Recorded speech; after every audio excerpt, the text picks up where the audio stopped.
there's a bunch of bandits. I have no respect for them. Smoke could be seen throughout Caledonia, which is southwest of Toronto. After a night of fire, a tense calm behind the barricades.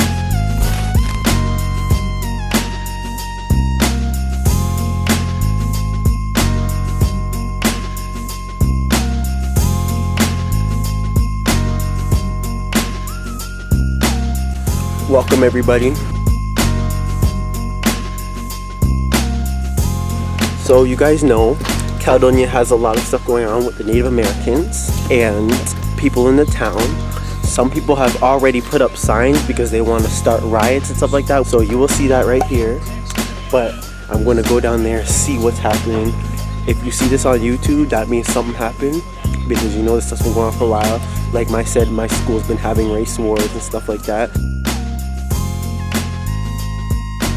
Alright, and you guys stick with me in this video because I also did some interviews. So I did one interview with a guy, I didn't know who he was until after I interviewed him. It was crazy. So I interviewed him, then went home, and then I realized who this man was. This man was a warrior, bro. And also I interviewed a man, and we're gonna do a little experiment on him because I'm gonna show you the interview. I want you guys to assume who he is, understand, read him, and you guys are gonna understand what my thought process was while I was interviewing him, and then we're gonna go after who I found out who he really was. Okay, we're gonna see white people's process of how they take this. Hit me up on Instagram because I'm posting on there every day. My dad's about to drive me down to the bridge, and from there we are going to walk around and see what's up. On today's episode on Why the Fuck Do You Even Have Your License? Cops everywhere. And actually, you can't see it because the stupid van's in the way, but there's a school bus flipped over behind it. The road all torn up. Yeah, road's all torn up. Yeah. It's fucked. Welcome to Caledonia. We don't deserve to have licenses. Don't do that. What?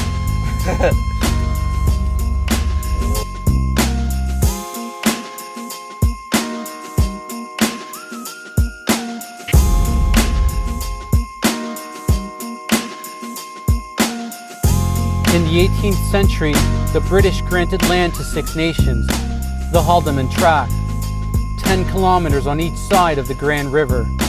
Today it retains just 5%.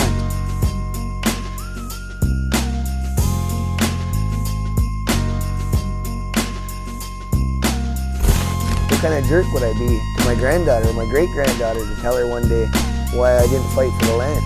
Because I was scared?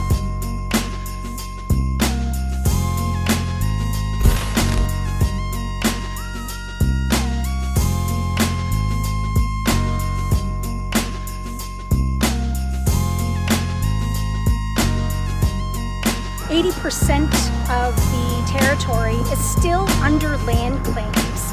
And so what's happening is people are buying up these lands that are under land claim, these developments, these developers, they're buying land, and basically they're telling people that you can build here, you can build a lot of houses here, and nobody's going to say anything because they sold the territory. And we know that's not true. Wow, where's everybody else at? All the way down. They all ran. They'll be on the news. Y'all, look at this. They dug up the road. Everything, man. The OPP also said that when rocks and wood were thrown for their safety, they used what they are calling non-lethal force equipment in response, which included rubber bullets and a taser.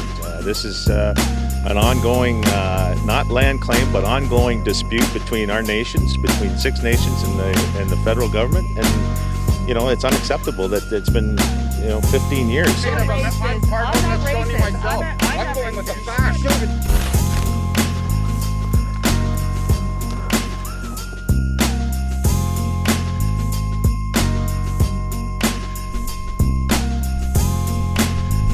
People wouldn't be happy with what I've got to say. Just say it, we want to hear it. Anything. Okay, now this is the first interview with an unknown man. He was pretty nice. He was actually really nice, and we vibed pretty well. We had good conversation. So just listen to the conversation, and then we'll go over everything after. Take note. I see his hat, okay? I see the man's hat. I'm about to ask him questions about it because you already know. Want a peaceful resolution, right? We want to de-escalate this, right? Those hydro poles being cut, when they were excavating the Mackenzie, right? They hit the gas line. The police had to go around and notify everyone you might have to evacuate. I remember when the power went out. Yeah, it went out just a bit ago, right? Well, that scared a lot of people because if that gas line went, right, that would have caused a lot of damage. Right. And there's a lot of people on both sides. Do you feel like, how would you go about stopping this? Now, y'all, this is a key question to understanding what this man's thoughts are. I want to understand where he wants to go. This is a key question you ask people during this time. Now, he can make it really simple or really difficult. Let's keep going. Skylar Williams always says open dialogue, and I completely agree. But it doesn't help when he calls us racist and KKK and doesn't want to talk. I agree, he is right. You do need open dialogue. But we don't see it. There are certain radicals in both camps that are not wanting to peacefully resolve this. Hopefully we can straighten out the bad apples, and there's only a small group.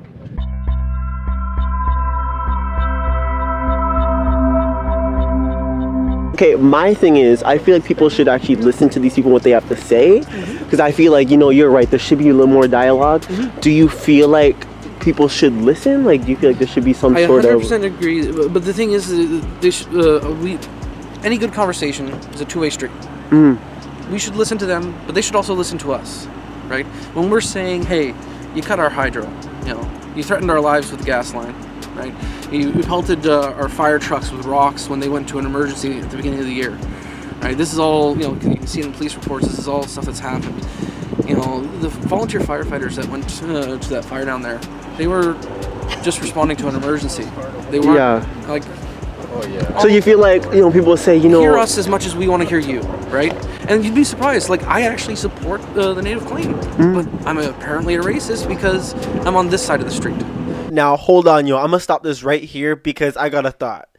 People love to say, hear us, as much as you want to be heard, you have to hear us first and listen to us. But I'm like, you guys been ignoring the Native Americans from the jump. You see what I'm saying? And then when they do something, then they say, oh, but you should listen to us. Look how violent they are. You see what I'm saying? So, like, people are like, listen to us if you want to be heard. But it's like you weren't listening in the first place. You see what I'm saying?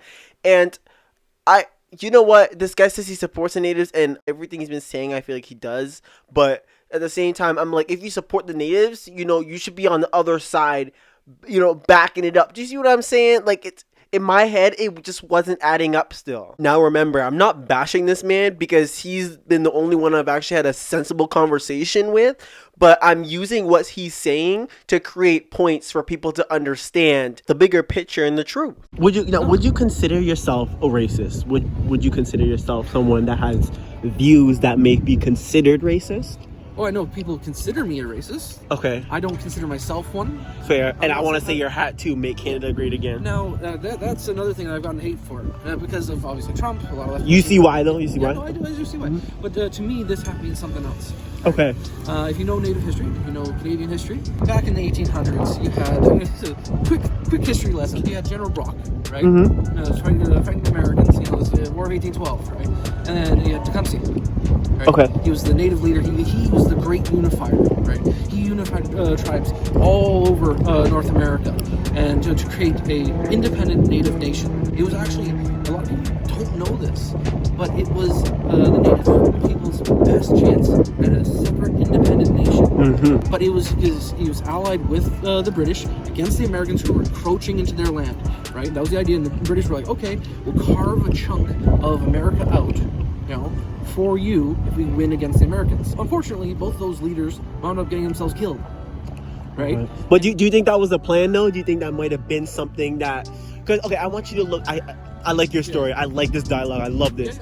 So, do you feel like, though, that, from white history, a lot of stuff in white history that's happened has been a lot of pillaging and... Okay. Yeah, again, like I said, in my opinion, Tecumseh was the greatest leader in Native history. And it was the greatest chance of them being a true independent nation. Okay, so now you could hear, I was talking about his hat, right? but he was going on about the history, and somehow the history wraps with the hat. I'm still looking at it right now and thinking, how does that wrap to the slogan of making Canada great again? Because, you know, Canada and America was like never great for people of color ever in history. I'm still kind of confused, but we're gonna roll with it, okay? Is that's why I like this hat. Yeah. It's got a deeper meaning. Yeah, it's not colonialism. It's not, you know, the abuse of natives. That's not it at all. But do you see that how when people say make America great again, that could also be seen, you know, Trump has a lot of very racist views, right? He backs up a lot. Do you back that up? No, it's like Twitter, right? Just because you retweet one guy's tweet, does that mean you support everything that person's ever retweeted or tweeted? I mean, he's...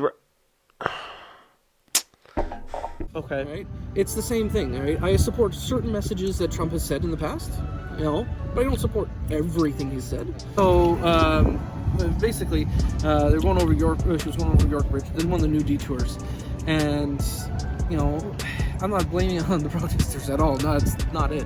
What I'm saying is that because of the detour, she got into an accident. It was an unfamiliar road. It's a small bridge in the middle of nowhere, very dark. You know. But she had to go to a detour because of the protest, right? Exactly. Opening up the road, right? The community, this community was so much more willing and accepting of what they were doing when the road was open. Okay, my thing here is that people always ignore the Native Americans. So no matter what they do, they're always going to be ignored until they actually do something bold. You know what I'm saying? So here I was, you know, iffy. But at the same time, the townspeople hate that they can't drive down the roads that they could usually drive down. They don't care about what's going on. I'm not saying this is what he's saying, but from what he said earlier, it reminded me of that these white people are so angry that they can't drive down these roads. It's inconveniencing them. So you're saying in a sense they're causing a little more trouble than if they're trying to get something, they need to go about a different way. Yeah, because okay. You'd be surprised how many people here sympathize and agree with them. Yeah. They just disagree with the methods.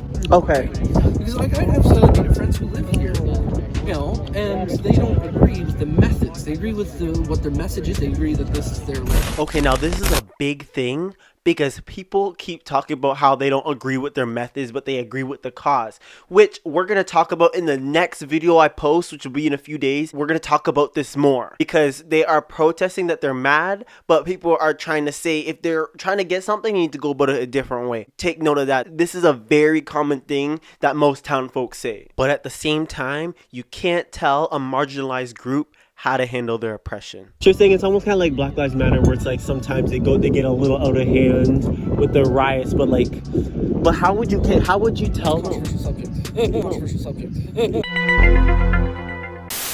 How would you tell them to go about it differently? Because I know there's a lot of pain over there. Should they go about it? Because I know anger fuels stuff like this, and they want to get seen. So how would you say? Cut it out of your groups, both sides. If you see people in your group that are calling for violence, that are calling for hatred, it doesn't matter your race. You know, whether you're white, black, you know, it doesn't matter. If you want progress, out the people on both sides, or any, you know, that are calling for violence. We need less division, less tribalism, less, you know, like, you're in that camp, I don't want to hear the rest of your views. Okay, now this is the last time I intersect before he concludes what he's about to say, but I think it's crazy that, you know, people say to cut out the violence, stuff like that, which we should be doing. Like, I'm so glad I talked to this guy because he is so informative. Like, he just helped me to say what I wanted to say, and he brought a point of view that most people have in the town, you know what I'm saying? But I think the problem is, though, is that people like to make it sound so easy that, you know, you just cut the violence out, cut all this stuff out. But me and him had a conversation after about this, and all this stuff I'm saying is not to bash him. I'm just trying to make a point that, you know, it's not so easy to just cut out pain. You know what I'm saying? Like, white people like to say, oh, you know, just cut it out, just forget it or whatever. But this pain, this is ancestral pain. This is pain that flows through our blood. You cannot just take that out. You see what I'm saying? So for Native people, this is like in their blood. You see what I'm saying? And for white people, that may be hard to understand. But for minorities and marginalized groups, this is something that we feel on a daily basis. And that's one thing we struggle to get white people to see. If you look at a lot of the interviews I've done with other reporters, I've actually defended the natives' claims to the land. I've actually said, no, but because I was wearing this hat, they didn't care the fact that I was defending them. Now, let me just say that this man, of course I didn't know who he was until after, so shout out to him. That's my dog. But, you know what I'm saying, this guy's been fighting for Native people for a while now. He's been right at the front lines, and I really do look up to this guy. High key, man. High key, I look up to this guy. Yes, the audio's kind of bad because there was a truck in the background. I was trying to get rid of the noise, but bear with me, okay? Just try and take away what you can with his words. Just so y'all know, take note, I'm not using this camera ever again to do interviews, period, because this is unacceptable. It's dirty bus. It's just not acceptable in my house. We can come together as communities to have those discussions, those hard conversations about what it means for us to say no to development, certainly on the doorstep of our community. We need to be able to have those hard conversations with each other in a good way that sees both sides' points of view, whether that's the government, whether that's around kitchen tables. Right. These are the conversations that I'm talking about, and we need to have with everybody. It doesn't matter who you are or where you come from. Like, we need to have those conversations so that everybody understands exactly what it is that we're fighting for. So it's true. It starts at home, right? Absolutely. It starts at home. Now, last question. Where are you guys gonna go with this? Like, where is this gonna go at the end? Is there gonna be anything farther? Because I know what Black Lives Matter. There's been a lot of just protesting and stuff like that, and there's not been any more like deeper stuff. You know what I'm saying? And we feel like we're trying to. So, do you feel like this is gonna go anywhere else? Do you know if this is gonna go any further? Like, this is what we're saying is, like, for us, there ain't no deeper level than the land. Okay. The land for us is part of who we are. Like, when we talk about our creation story, this is what our creator made us from, was that clay. Right. And so this is what we were molded from, and so that kind of intrinsic part of who we are as Haudenosaunee people. It's got nothing to do with property value and all that kind of stuff. It's got nothing to do with dollars and cents. This has to do with our land and who we are as Haudenosaunee people. They say their rights to all of this, that this is all theirs. Like, what about that? You show me where your forefathers bought it, and you show me that our people got the money for it, I'll go home tomorrow. Okay. But that's not the case. I've been there for 100 days as of tomorrow morning, and we ain't going anywhere. Because we know that they can't show us that. And you know what? We're not asking Canada or Ontario. We're certainly not asking Haldeman County to show us the deed for anything. Because we have the deed. We've never relinquished that title to our lands. Like, they've been ignoring you guys. That's pretty hard to ignore. It's true. You're right. You're right. I like that. Yeah, yo, we talked to one guy there. Tyler Williams. Yes, and he was in jail for, he said, 7 months because he was protesting. And I think that joint is crazy. So he showed me the video of him getting like tased. There's a video of it. Really? Yeah. And remember, guys, this was all native land right here. This was native land, and they tried to build on it, and the people then just came. Yeah, it was a while ago. As you can see with that one guy who had the Make Canada Great Again hat, I assumed he was going to be someone who had racist views. He happened to be someone that actually supported them, but I don't know. I can't say why he wore the hat. He explained it himself. And now, after plenty of research, y'all, I realized that was the same man that put up this flyer, okay? He put up this flyer, you know, enticing some sort of war or something like that. And I found out he did it by other people on my Instagram DMing me saying, he did it. And I was like, what? You see what I'm saying? So right after this, I decided I needed to have an interview with this guy. And the next video I'm posting will be the interview one-on-one with him, especially about this flyer. I think it's crazy that no matter what, there's always people with views. I was trying to get some answers, but people acting like I was some news outlet or something when I wasn't. I just wanted to hear what people had to say. Right now, we're worried about reclaiming our territory, and we're worried about making sure that our children that our children's children have a place to stay, and for all of our future generations and generations and generations. You know, my aunts, people, the women of our community that understand that connection to the land that we have.